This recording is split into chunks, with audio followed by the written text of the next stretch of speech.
Déjà, merci à tous d'être présents ce matin. On est ravis de vous accueillir pour ce webinaire autour de Acte pas à pas et pour découvrir les étapes pour définir et mettre en œuvre sa stratégie de décarbonation. Aujourd'hui, pour nous présenter tout ça, on accueille David, Antoine et Stéphane et je vais respectivement vous laisser vous présenter en commençant par l'ordre d'apparition. David. Bonjour à tous, David Béguenot, je suis consultant climat chez Ecodev. 4 ans que j'accompagne les entreprises dans la métrique et après dans la stratégie liée aux enjeux du réchauffement climatique. Merci beaucoup, David. Antoine, je vous laisse prendre le relais. Bonjour à toutes et tous, donc Antoine Julien, je suis en stage chez SKF Magnetic Mechatronics en lien avec mon master manager de la transition écologique et solidaire chez Green Management School, une reconversion après une vingtaine d'années dans l'industrie. Et je suis en charge de la feuille de route environnementale du site SKF Magnetic Mechatronics. Très bien, merci beaucoup. Et pour finir, Stéphane. Bonjour à tous, donc je m'appelle Stéphane Ossowski, je suis directeur QHSE de Magnetic System depuis maintenant 2017. J'ai rejoint SKF il y a maintenant 15 ans avec un parcours qualité et par extension avec les évolutions professionnelles, une partie EHS maintenant et environnementale avec le support d'Antoine.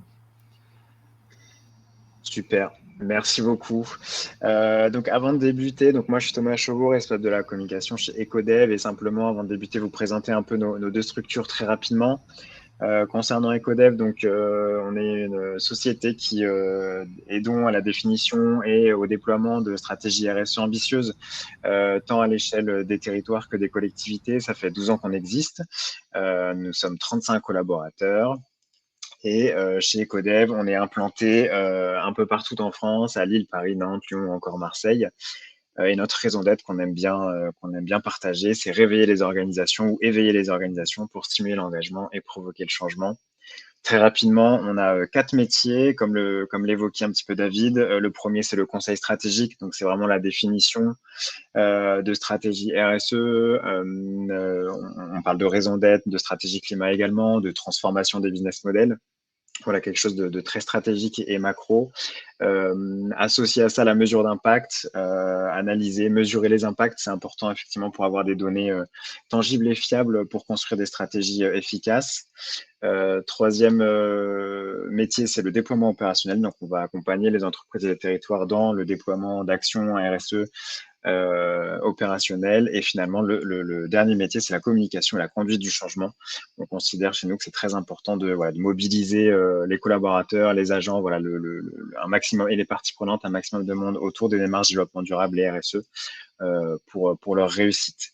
On a 5 pôles d'expertise qui sont la RSE au sens large, les enjeux climat-énergie, la mobilité durable, les enjeux de biodiversité ou encore l'économie circulaire. Je ne vais pas vous en dire beaucoup plus, vous nous connaissez sûrement déjà. Je vais laisser la parole à Stéphane pour présenter SKF. Oui, alors je vais replacer rapidement le groupe SKF avant SKF Magnetic Mechatronics. Donc c'est un groupe fondé en 1907 qui a connu son essor essentiellement avec un brevet de roulement auto-aligneur. C'est ce qui a fait la différence par rapport à la concurrence de l'époque et qui a permis aujourd'hui le développement de l'entreprise. Qui a une empreinte sur 87 usines à travers 130 pays, un chiffre d'affaires de 8 milliards d'euros aujourd'hui pour environ 40 000 collaborateurs répartis dans toutes ces usines. Finalement, en Normandie, donc chez SKF Magnetic Mechatronics, je peux dire qu'on est une goutte d'eau dans ce groupe, mais on n'est que 250 par rapport aux 40 000, donc il y a des usines bien plus grandes que la nôtre. Malgré tout, on a une opportunité pour pouvoir aller dans le sens de SKF 2030 avec des propositions de clean tech et intelligentes par rapport au contexte dans lequel nous sommes tous. Et donc, on a rejoint le groupe en 2007 avec notre technologie de palier magnétique et de moteur à haute vitesse. Aujourd'hui, activité qui se développe de plus en plus pour un chiffre d'affaires de 55 millions d'euros l'année dernière. On peut passer sur la slide suivante pour donner un peu de détails sur nos produits côté Magnetic Mechatronics. Donc, nous faisons des solutions moteurs à haute vitesse et paliers magnétiques qui visent à réduire la consommation énergétique de machines tournantes, notamment au travers de solutions qui sont à un haut niveau de performance. C'est également aussi de par la conception durabilité de nos produits. Les cycles de vie sont longs en utilisation. Pourquoi? Notamment parce qu'on a beaucoup d'intérêt dans le mode de fonctionnement de nos produits, c'est-à-dire pas de friction, pas d'huile. Et donc tous ces types d'avantages contribuent justement à des aspects environnementaux par rapport à d'autres solutions. Donc on a cette efficacité également dans les rendements de nos produits qui sont vendus aujourd'hui dans l'essentiel des cas à 80% à l'export. Pour pouvoir permettre tout ça, on se challenge continuellement également dans l'organisation sur ces solutions et des nouvelles solutions, toujours de plus en plus efficaces. Et donc, on consacre 10% de notre budget annuel et de notre chiffre d'affaires, surtout sur la partie R&D. Donc là, vous voyez les deux familles de produits, soit des systèmes complets avec moteurs à haute vitesse qui vont jusqu'à 1 MW, ou alors des solutions plus importantes, co-développées avec nos clients, où là, on vend sans moteur, mais plutôt la solution palier magnétique. Tout ça forcément avec une partie contrôle, donc une électronique de contrôle. Voilà dans les grandes lignes nos activités. Très bien, merci beaucoup pour cette remise en contexte de votre activité. Et ben on va tout de suite rentrer dans le dur, j'ai envie de dire, et je vais laisser la parole à David, et moi je vous retrouve à la fin pour les questions. Effectivement, merci Thomas, merci Stéphane. On va commencer tout d'abord par une rapide remise en contexte sur l'initiative ACT. Alors, ACT, c'est Assessing Low Carbon Transition, et c'est une initiative de l'ADEME et du CDP qui est issue des accords de Paris. Donc, pour rappel, les accords de Paris, c'est plus de 170 États qui se sont mis d'accord pour ne pas dépasser 2 degrés et atteindre une neutralité carbone au niveau planétaire, avec comme ambition 1,5 degré de réchauffement par rapport à la période pré-industrielle. Qu'est-ce que ça veut dire? En France, par exemple, l'empreinte carbone moyenne d'un Français est de 11 tonnes, entre 10 et 11 tonnes. Il faut la réduire de plus de 80% pour atteindre 2 tonnes par an en 2050 pour être aligné avec cet objectif de neutralité. Or, les actions individuelles, et ça c'est un peu la preuve du début du XXIe siècle, les actions individuelles comptent finalement assez peu. C'est une étude de Carbone 4 ici qu'on vous présente qui estime à environ 20% la réduction de l'empreinte carbone individuelle atteignable grâce à des gestes personnels. La majorité, les 3/4 de l'effort, en fait, il est collectif. Il provient de la réglementation, mais aussi des entreprises. Et ACT s'inscrit dans cette démarche, c'est-à-dire que fort du constat que la réglementation et les pouvoirs publics ne pourront pas entièrement piloter la décarbonation de nos sociétés, les entreprises ont un rôle prépondérant à jouer. Les piliers de ACT, donc c'est une méthodologie qui se base sur 4 piliers: la transparence, une démarche sectorielle, c'est-à-dire que suivant le secteur d'activité de l'entreprise, on va avoir différentes démarches qui vont pouvoir s'appliquer. C'est au départ voulu comme un outil d'évaluation pour fournir de l'information extra-financière. Et l'idée, c'est d'aller au-delà des engagements traditionnels à la suite d'un bilan carbone, par exemple. Un certain nombre d'entre vous, j'ai vu dans les participants, ont déjà réalisé un bilan carbone. L'idée est d'aller au-delà et de réfléchir de manière 360 à son activité et à sa stratégie. Alors au départ, ACT, c'est bien un système de notation qui se base sur 3 notes. Une première note de performance sur des justificatifs en fait que l'entreprise est capable de fournir sur ses objectifs de réduction, les investissements qu'elle produit, son type de management, quelle relation elle entretient avec ses fournisseurs, ses clients, le public et son modèle économique. Une note d'évaluation qui est un petit peu plus qualitative et une note de tendance en fonction de l'évaluation par rapport à la dernière évaluation. Au cours des premières années de Act, il y a eu un certain nombre d'évaluations, de notations qui ont été produites. Et en fait, le constat, c'est qu'une partie non négligeable des entreprises n'était pas prête à la notation, c'est-à-dire on se retrouve avec des notes parfois qui décourageaient plus qu'elles n'engageaient les entreprises dans la démarche. Et c'est ce qui a poussé notamment l'ADEME à faire cet outil, créer cette méthodologie qui s'appelle Acte pas à pas, qui est finalement la brique manquante entre l'engagement de l'entreprise et une évaluation éventuellement qui pourrait être prise sur dans des reporting extra-financiers.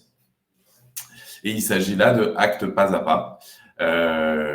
C'est une démarche qu'on va du coup vous expliquer. L'idée, c'est qu'à chaque étape du projet, on aura un petit retour d'SKF sur les principaux éléments en fait qui sont ressortis au sein de l'entreprise au cours de cet accompagnement. Et je laisserai la main donc à Antoine et Stéphane pour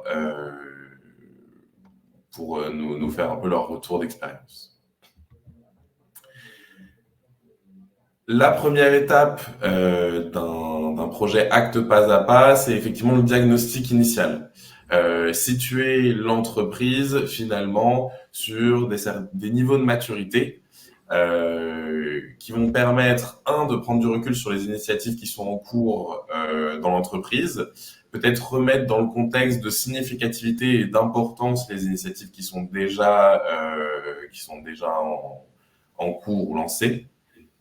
Et l'objectif, évidemment, c'est de calibrer les outils d'analyse Acte pas à pas. Il y a un certain nombre de modules, vous l'avez vu dans l'évaluation, et de savoir quels sont les plus pertinents pour l'entreprise. Ce qu'on va utiliser, c'est les outils Acte et aussi le bilan d'émissions de gaz à effet de serre qui a été réalisé au préalable par l'entreprise. Ça va nous permettre d'avoir, à la fin de cette étape de diagnostic initial, une idée de la maturité de l'entreprise et des sujets un peu privilégiés sur lesquels il va falloir appuyer. Je vais du coup passer la main à Antoine qui va vous faire un petit retour d'expérience sur cette étape. Oui, nous, notre expérience sur cette phase de diagnostic, c'était un bon complément en fait de l'exercice bilan carbone. Le bilan carbone, c'est le bilan des émissions et en fait, on a eu un diagnostic en complément de la maturité de notre organisation. Ça, c'était une facette intéressante pour savoir d'où vraiment on partait. Après, pour faire ce diagnostic, l'accompagnement était essentiel. Je le conseille parce que on a j'ai beau avoir fait la formation Acte, il y a des questions qui viennent après la formation. Il est toujours utile d'avoir quelqu'un qui a l'habitude et notamment pour se calibrer, savoir exactement dans les niveaux de notation où est-ce qu'on se situe. Un œil extérieur est toujours le bienvenu dans ces cas-là.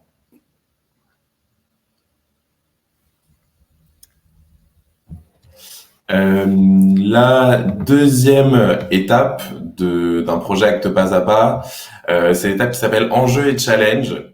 L'objectif est de sensibiliser le comité de direction aux enjeux carbone de l'entreprise.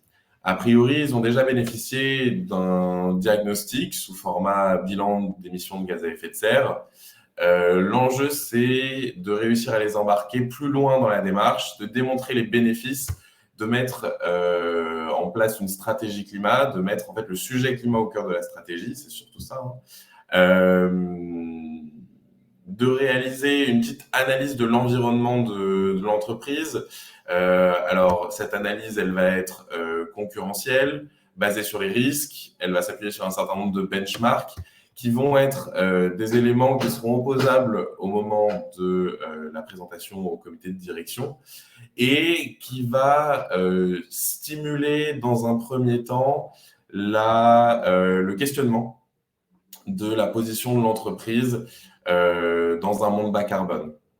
L'idée, c'est de se comparer, d'avoir une idée un peu de quels sont les objectifs en termes de performance carbone à atteindre en se comparant avec des benchmarks type trajectoire de réduction, SBTI, trajectoire sectorielle aussi, et d'avoir une idée des risques climatiques associés à son environnement.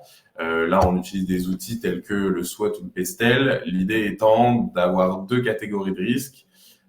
D'une part, les risques physiques associés à un changement climatique important, et d'autre part, les risques de transition, qui sont les risques que la stratégie sur lesquels la stratégie va devoir en fait apporter des réponses et positionner l'entreprise pour limiter en fait l'impact éventuel de ces risques. Pour le retour d'expérience au sujet de cette partie, je vais laisser la parole à Stéphane. Oui, donc en effet, cette étape a été très importante pour nous. Et le premier point de retour d'expérience, c'est vraiment cette partie de réflexion nécessaire et surtout d'y accorder le temps pour mûrir cette réflexion. Parce que dans les premières étapes, on avait prévu finalement quelque chose de bien plus immédiat en termes je dirais d'enjeux à définir. Et finalement, on s'y est pris en deux fois pour permettre à chaque membre du comité de direction d'intégrer toutes les notions qui ont été vues dans ces différentes analyses pour finalement revenir sur les enjeux réels vis-à-vis de notre entreprise. Et ça, c'est assez dépendant je dirais, de la sensibilité des différentes personnes qui constituent l'équipe de direction. Et donc ça permet aussi un alignement assez important dans le démarrage de la démarche, notamment pour avoir en effet cette conscience de la trajectoire à prendre pour pouvoir atteindre l'objectif qui en est défini. Et donc, ça peut être, et ça a été, en tout cas pour nous, un choc dans la manière de pouvoir aborder ces trajectoires comparé à nos bilans, comparé à notre impact finalement dans nos activités. Donc voilà, si deux points à retenir, ce serait cela, de vraiment avoir cette confrontation positive, je dirais, aux trajectoires de référence, et qu'on se pose la question finalement, qu'est-ce que cet enjeu global représente pour notre entreprise localement et de la manière dont ça rayonne finalement quand on a un impact je dirais mondial, on exporte beaucoup, et donc ça a été vraiment les enjeux qui nous ont permis cette étape qui nous a permis de bien poser les enjeux pour la suite du déroulé du programme Acte Pas à Pas. Merci Stéphane. Les deux étapes suivantes, et pour l'instant, on en est encore à cette étape avec Antoine et Stéphane, c'est la partie vision et la nouvelle stratégie. L'objectif, c'est une fois le comité de direction sensibilisé et les enjeux intégrés et la réflexion qui commence à se structurer, on va essayer de définir un business model rentable dans le cadre d'une économie bas carbone. L'objectif de la phase précédente, c'est de montrer tous les enjeux et les challenges que l'entreprise va devoir surmonter. Et là, on rentre dans la phase finalement de reconstruction.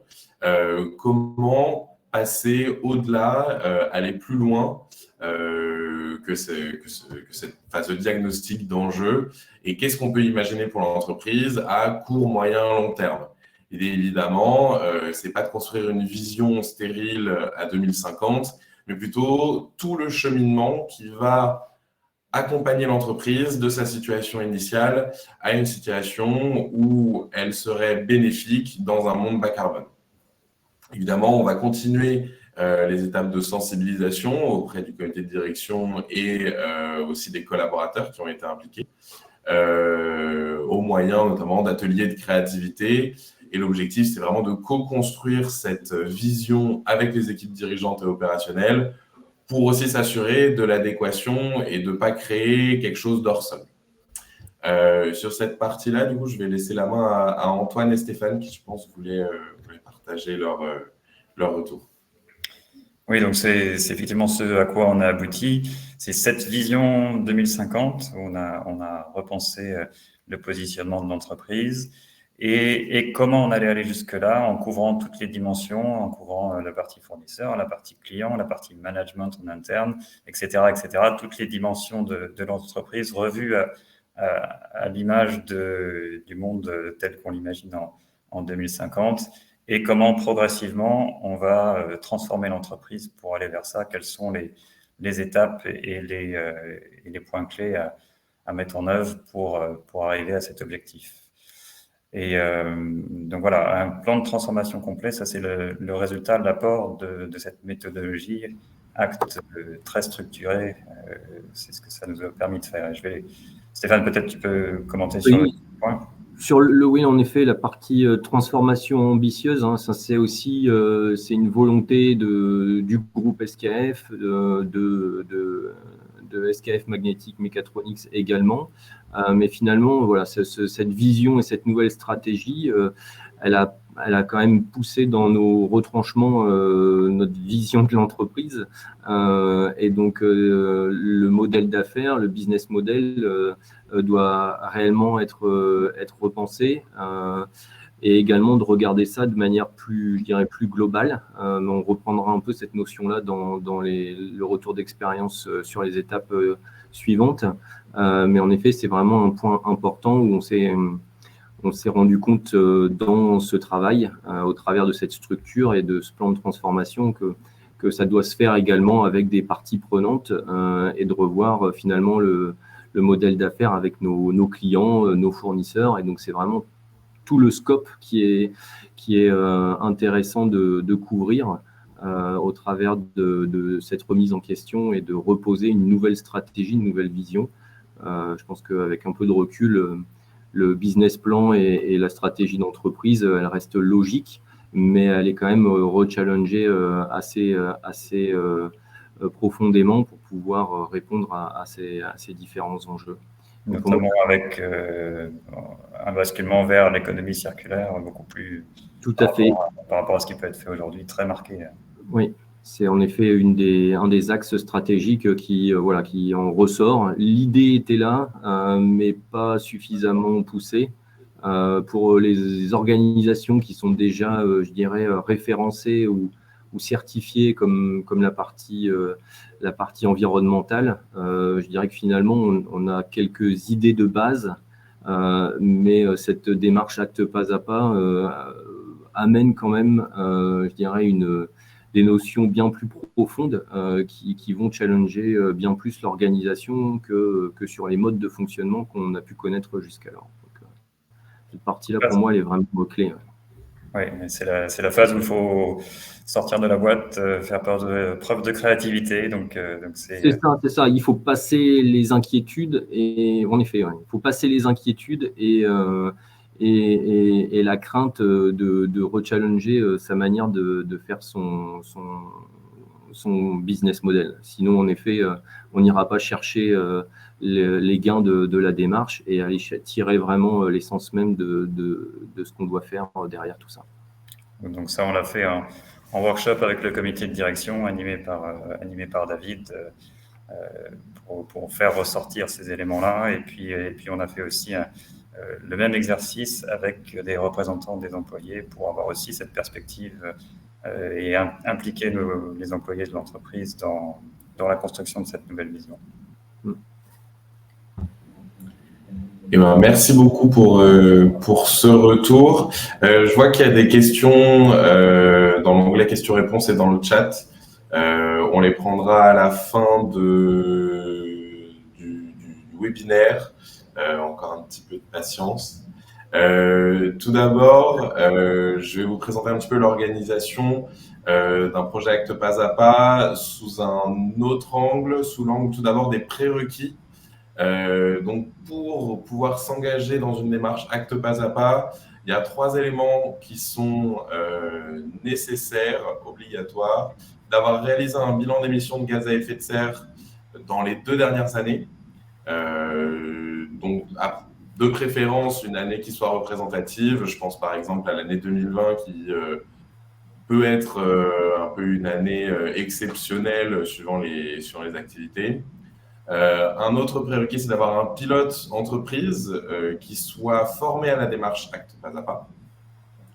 C'est des formations qui sont dispensées donc par l'ADEME de manière assez fréquente.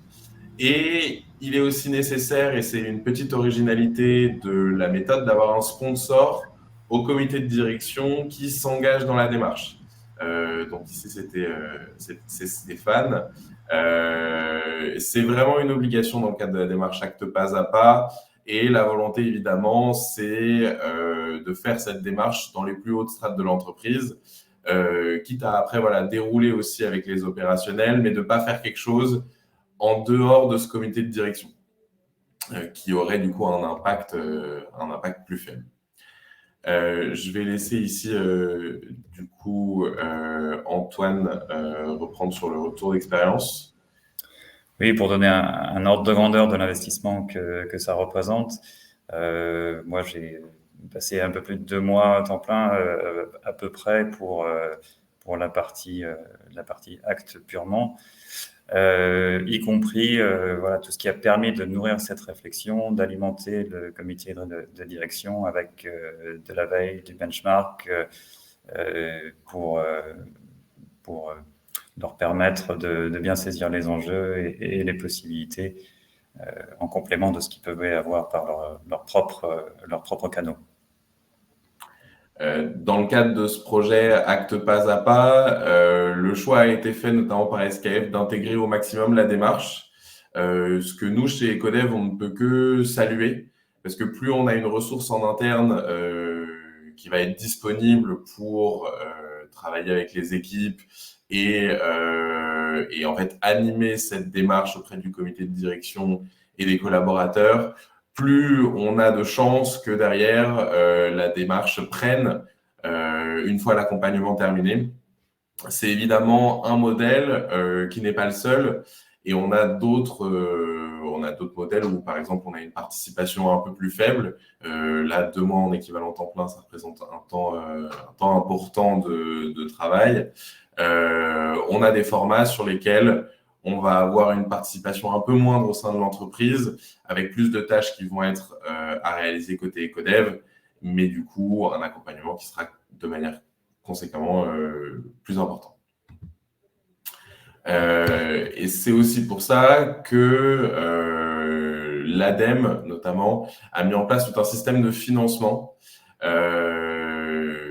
qui dépend de 2 éléments, la taille de l'entreprise et aussi la façon dont est réalisé le projet. Quand c'est un projet qui est réalisé au sein d'une entreprise seule, là on va chercher à savoir si elle est classée dans la catégorie TPE, PME ou grandes entreprises, et auquel cas la limite de l'accompagnement financier de l'ADEME est de 25 000 €. Donc ce qui coûte déjà une partie substantielle de l'accompagnement. L'ADEME pose néanmoins une limite en termes de part d'accompagnement financé de 70% pour les plus petites entreprises à 50% dans les plus grandes. L'autre levier, c'est un levier d'action collective. Une action collective, en fait, elle va être portée par un acteur, soit une grande entreprise qui souhaite, par exemple, entraîner sa chaîne de valeur dans la réflexion, soit, par exemple, une fédération, une association, des financeurs, etc., qui souhaitent embarquer leurs clients, leurs sociétaires, leurs coopérateurs.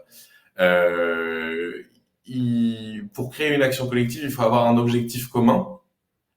Et ça permet d'enrichir aussi cette action en comparant et en créant des synergies entre différents acteurs qui peuvent être bénéfiques, notamment dans la démarche d'acte pas à pas, quand on parle d'engagement clients, fournisseurs et partenaires. Il y a un certain nombre de financements qui sont aussi dédiés à ces actions-là. Il y a 2 appels à projets qui sont encore ouverts, donc jusqu'au 30 juin. Là, faut se dépêcher, mais il y en a un deuxième au 30 novembre. L'idée, c'est de retrouver au moins quelques acteurs, donc plus de 4 a priori, pour créer une action collective avec un porteur de projet principal. Et dans ce cadre-là, Ecodev peut aussi prendre une partie de l'accompagnement sur ces actions collectives. Je vous propose de passer aux conclusions et ensuite on enchaînera directement avec les questions. Tout d'abord, la dernière étape du projet, dont qu'on n'a pas encore abordé, qui est l'étape de plan d'action. Une fois qu'on a tiré la stratégie jusqu'à 2050 avec une déclinaison court, moyen et long terme, on va aller un cran plus loin en détaillant pour chacun des axes de la stratégie quelles sont les actions à mettre en œuvre et notamment essayer de chiffrer en termes de CAPEX et d'OPEX les coûts, surtout pour les premières étapes, mais essayer d'aller le plus loin possible pour permettre d'établir une feuille de route qui guidera en fait la transformation et de permettre aussi éventuellement de faire des arbitrages. L'objectif étant de chiffrer pour chacune des actions le potentiel en termes de réduction de l'impact carbone et de mettre en vis-à-vis quels sont les coûts pour l'entreprise en termes opérationnels et d'investissement.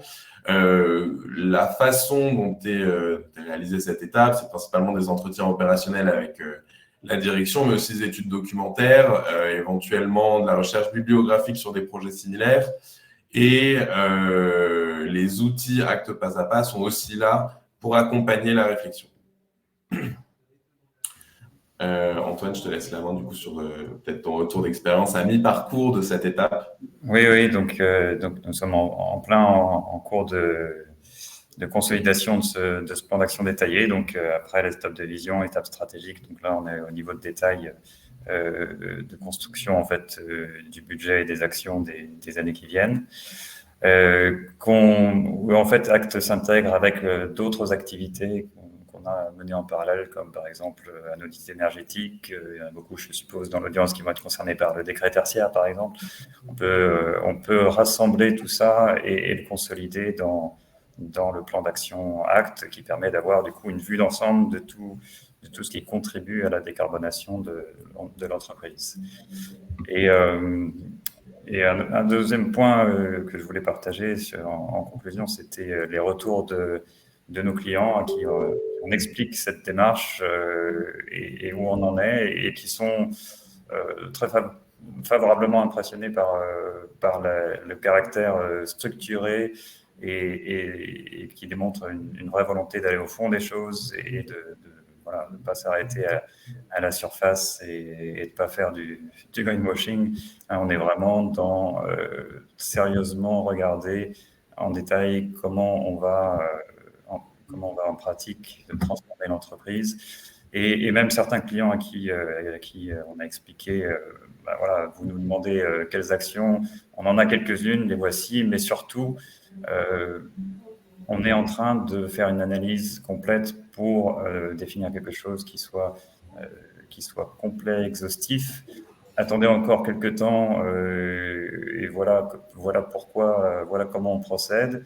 Ce message a été très bien reçu en fait. Ils nous ont dit écoutez, pas de problème, on apprécie la démarche, on apprécie la méthodologie structurée que vous employez, allez-y et on fera le point quand vous aurez terminé votre plan d'action.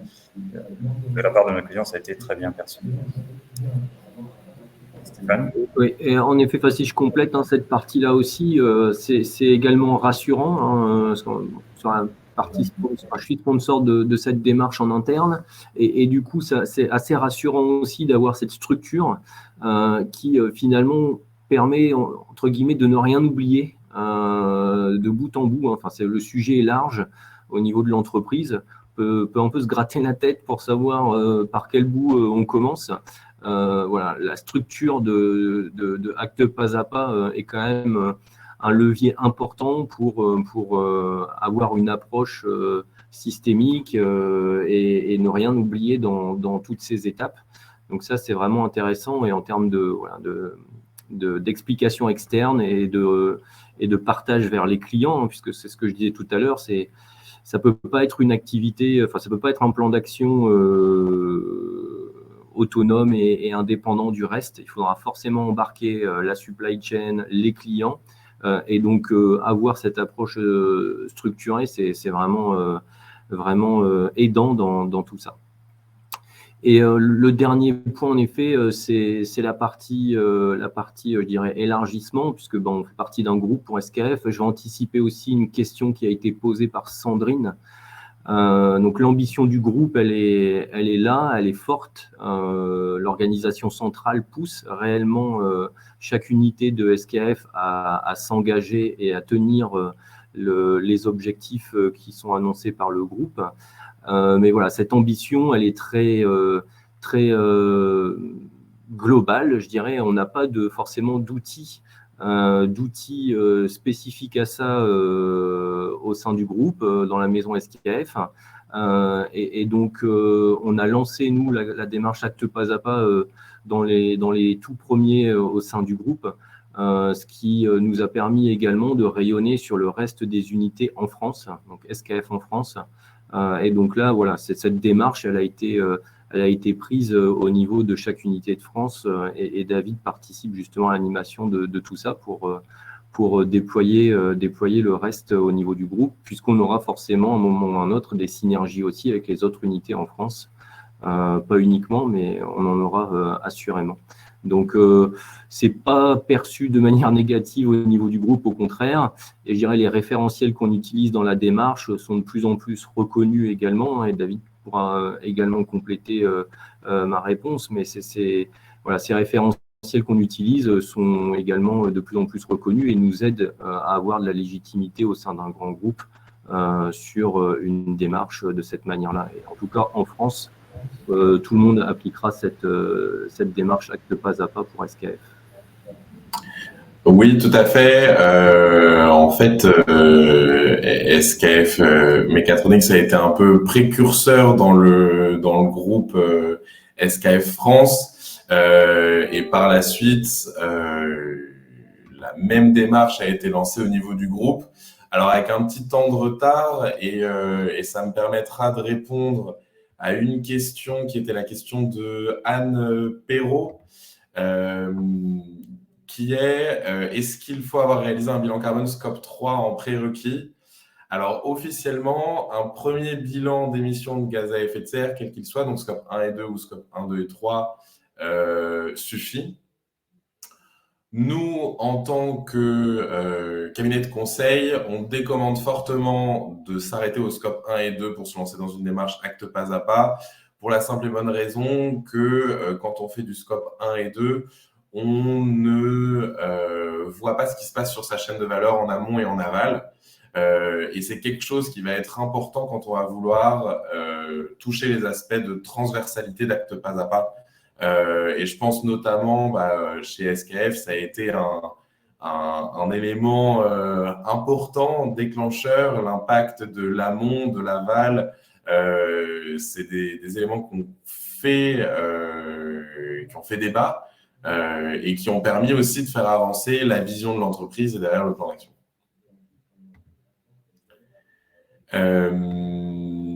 Je vais aussi, parce que c'était en lien, prendre une question. Comment ACT et SBTI se complémentent, parce que Stéphane avait commencé à répondre. Alors, les référentiels SBTI sont tout à fait compatible avec la démarche acte pas à pas et acte de manière générale. En fait, on va notamment les utiliser lorsqu'on va être à l'étape d'enjeux et de challenge. Ils vont nous aider à situer où se trouve mon engagement, l'engagement de l'entreprise par rapport à des référentiels internationaux.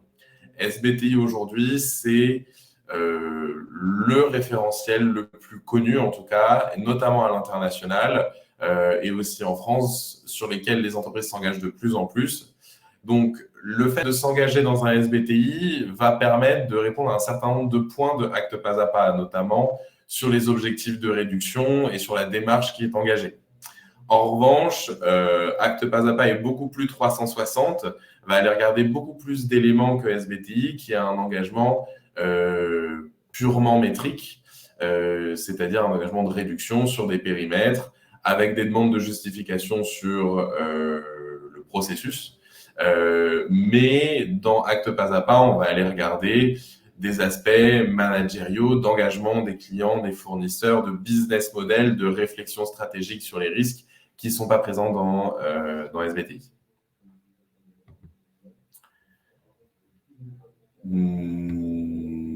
Alors, je ne sais pas, Thomas, est-ce que tu as repéré d'autres questions? Oui, alors effectivement, je peux prendre la main. Alors, je vais peut-être les prendre certaines. Je pense qu'on a le temps d'y répondre à quasiment tout. Du coup, on va pouvoir les prendre à peu près dans l'ordre. Il y en a une qui concerne les ETI sur l'étape de diagnostic. Est-ce intéressant pour des ETI qui doivent déjà mesurer leur performance extra-financière via la déclaration de performance extra-financière? Et deuxième question, c'est est-ce qu'il y a un benchmark du niveau de maturité avec d'autres entreprises? Oui, tout à fait. Alors, pour les ETI, c'est toujours intéressant parce que l'exercice, il ne va pas forcément se construire de la même manière. La déclaration de performance extra-financière, elle est au niveau du carbone, elle précise déjà un certain nombre de choses. Acte Pas à Pas va aller plus loin et notamment plus dans le détail. Aujourd'hui, il y a un certain nombre de DPEF qui restent assez générales sur le sujet, ce qui ne permettra pas d'atteindre une bonne note, entre guillemets, dans le cadre de Acte Pas à Pas. Y a-t-il un benchmark de maturité avec d'autres entreprises? Alors, déjà, il y a un certain nombre d'entreprises qui se sont lancées dans une démarche Acte Évaluation. Et lorsqu'elles reçoivent des financements de la part de l'ADEME, alors on ne les a pas présentés ici, mais il y a aussi des financements qui concernent Acte Évaluation. Et quand l'entreprise est financée, elle est obligée de publier les résultats sur le site Acte Initiative. Par ailleurs, lors de la construction de la méthodologie, en fait, lorsque vous répondez à votre diagnostic initial, on vous demande de répondre à des questions et les réponses à ces questions sont le fruit d'un benchmark. Qui a été réalisé avec l'ADEME, le CDP et le World Benchmark Alliance, notamment. Ça me permet peut-être de répondre aussi à Evelyne qui demandait si Acte est un référentiel EcoDev national ou international. Acte, initialement, c'est issu de l'ADEME et de son homologue anglais qui s'appelle le CDP. Donc, c'est une initiative internationale. En France, c'est un sujet qui est beaucoup porté, notamment par l'ADEME, parce qu'on a la chance en France d'avoir une agence forte, même si on pourrait vouloir qu'elle en fasse plus, mais on a quand même la chance aujourd'hui d'avoir une agence qui porte ces sujets, qui a des financements et qui les développe sur le territoire. Acte, il s'agit d'un référentiel qui est international. Aujourd'hui majoritairement utilisé en France, mais aussi porté malgré tout par le CDP notamment. Merci. On peut prendre une autre question de Nicolas. Cette démarche est-elle adaptée à des entreprises de services? Donc, dans son cas, c'est un bureau d'études en aménagement urbain, mais en gros, c'est-à-dire où le produit est complexe à évaluer et très divers en termes d'impact carbone. Acte. Et donc, comme on l'avait vu un peu en introduction, Acte, c'est aussi une démarche sectorielle. C'est-à-dire que plus on va être dans des filières industrielles très spécifiques, plus on va avoir de benchmarks associés qui vont être pertinents et plus on va pouvoir personnaliser aussi l'outil d'analyse. Dans le cadre du service, il y a un intérêt dans le sens où l'ensemble des réflexions stratégiques se posent quand même quand on est dans un cas où effectivement les produits sont plutôt du service ou de la prestation intellectuelle, ça vaut la peine de se poser la question, notamment si on va sur le domaine des clients. Qui sont les clients de mes produits et quelles sont leurs contraintes et quelles seront leurs contraintes demain dans un monde bas carbone. C'est des choses qu'il est important de prendre en compte. Après, effectivement, au niveau du benchmark disponible, on va pas trouver de benchmark pour, par exemple, des études d'aménagement urbain en termes d'émissions de gaz à effet de serre par étude, etc. C'est pas des choses dont on va disposer. C'est pas forcément un frein parce que de toute façon, les objectifs de décarbonation, ils sont généraux, ils s'appliquent à l'ensemble de l'activité économique et toutes les activités sont de près ou de loin concernées et doivent au moins faire leur part. L'avantage d'Acte Pas à Pas, c'est que ça permet de structurer la démarche. Ça ne va pas répondre à 100% des interrogations, mais au moins ça posera toutes les étapes et tous les milestones nécessaires à la réalisation d'une stratégie qui soit cohérente. Donc, je ne sais pas si j'ai très bien répondu à la question. Je peux peut-être apporter un petit complément. Ouais. Ayant fait la formation ACT, on a gardé j'ai gardé contact avec d'autres entreprises qui ont fait la formation en même temps. Et il y a aussi maintenant une communauté ACT animée par l'ADEME et l'ABC, l'association Bilan Carbone. Et donc, ça permet quelques échanges comme ça. Et je vois effectivement des entreprises qui ont fait la formation avec moi, qui sont dans les services et qui ont utilisé ACT et pour qui ça a eu un apport. Donc, pour tout ce que je peux voir de ma petite expérience, c'est pas bloquant et c'est utile, même pour une entreprise de service. Eh bien, merci. Alors là, je vois encore quelques questions faciles pour la démarche. Alors, c'est une question de Mélanie. Pour la démarche collective, toute la démarche Acte Pas à Pas est déployée sur la chaîne de valeur, oui. C'est justement un des aspects importants d'Acte Pas à Pas, c'est de ne pas laisser ou omettre une partie de la chaîne de valeur et d'éviter aussi, ce faisant, éventuellement le greenwashing. Donc l'ensemble de la chaîne de valeur, de l'entreprise qui monte le dossier, mais aussi de toutes celles du coup qui vont être engagées dans cette démarche collective.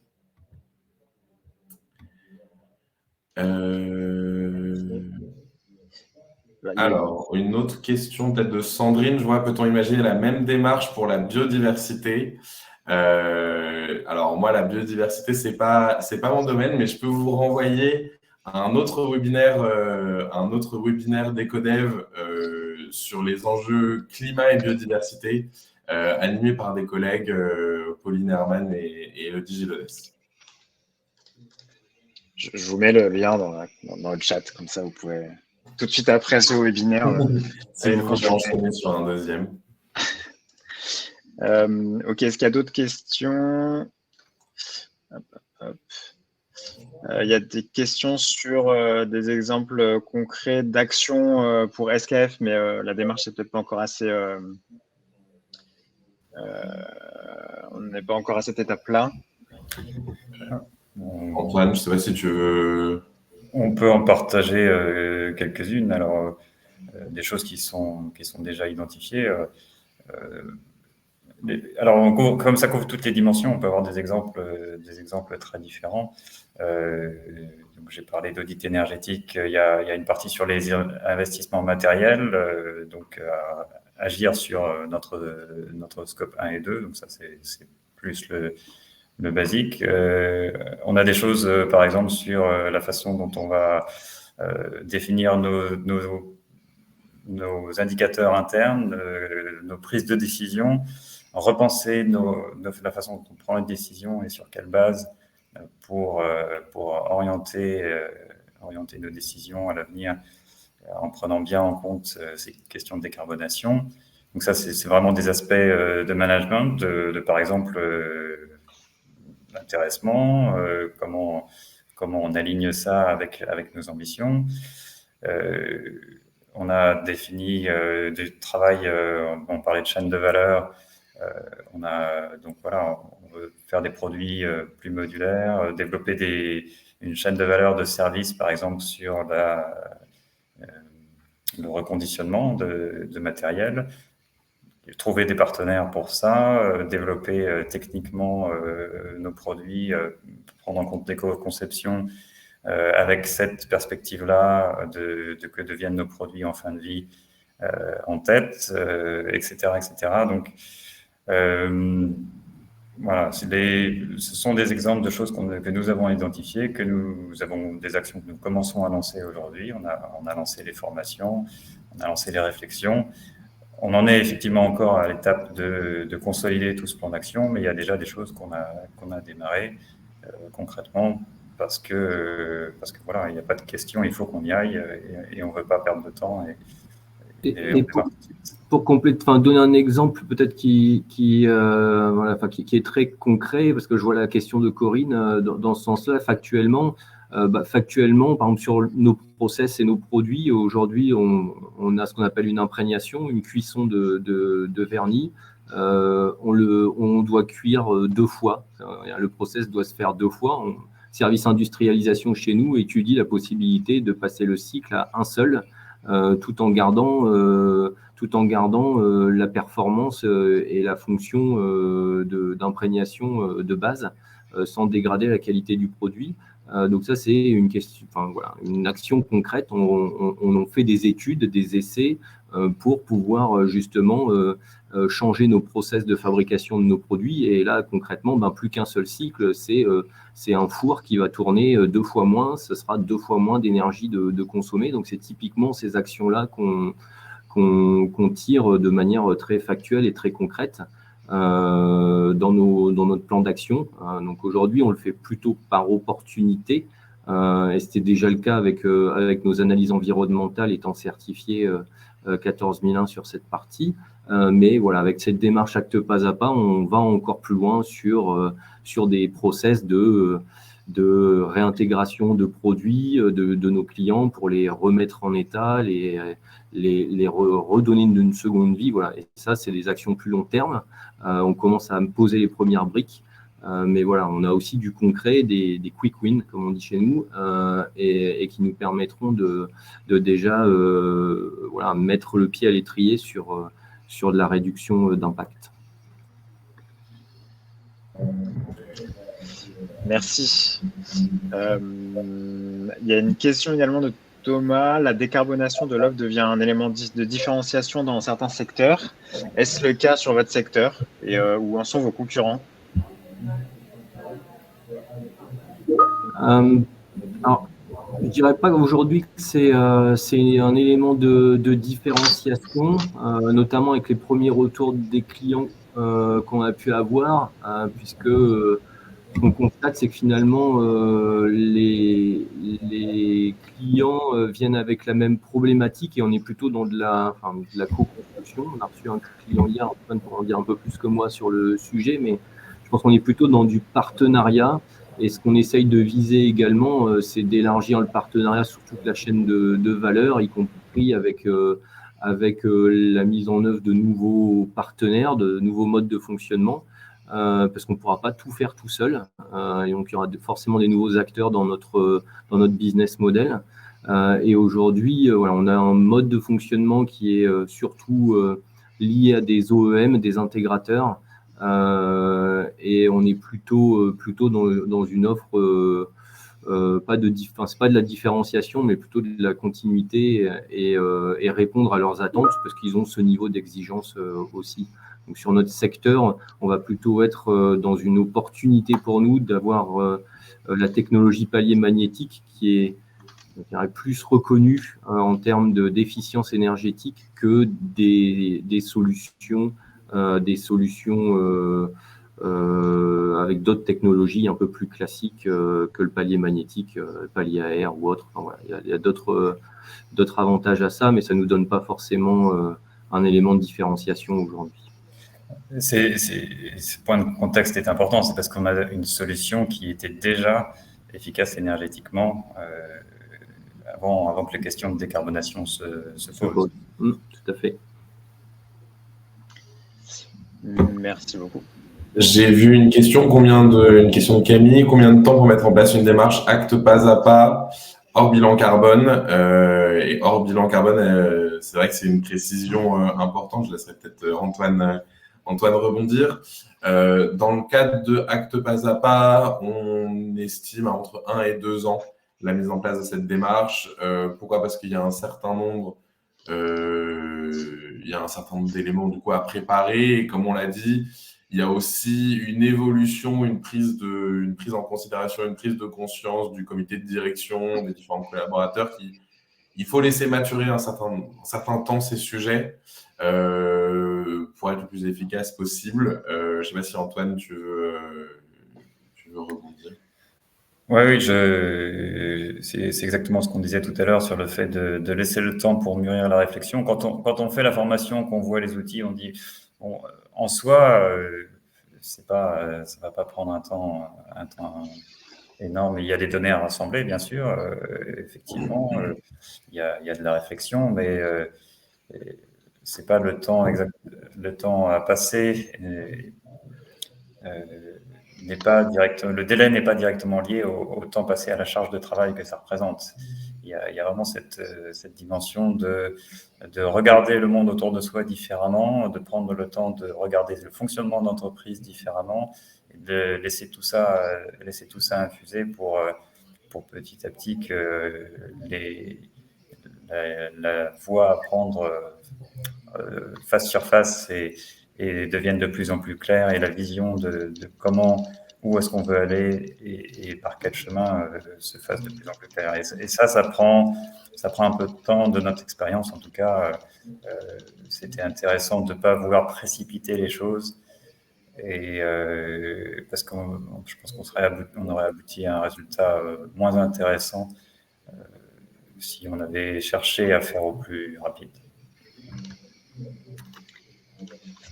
Merci beaucoup. Je pense qu'il est 10 heures. Je pense qu'on a traité une bonne partie des questions. Dans tous les cas, vous avez nos coordonnées présentes là devant vous, donc n'hésitez pas à nous contacter si besoin. Je voulais remercier David, Antoine et Stéphane pour vos interventions très intéressantes, et merci beaucoup aux participants du jour. Je vous rappelle que vous pouvez télécharger le support en cliquant sur le petit icône de téléchargement, le nuage qui apparaît quand vous passez votre souris sur la présentation, et le webinaire va être disponible dès la fin du direct. Voilà, merci à tous et très bonne journée. Merci beaucoup. Merci. Bonne journée également. Bonne journée. Merci, au revoir.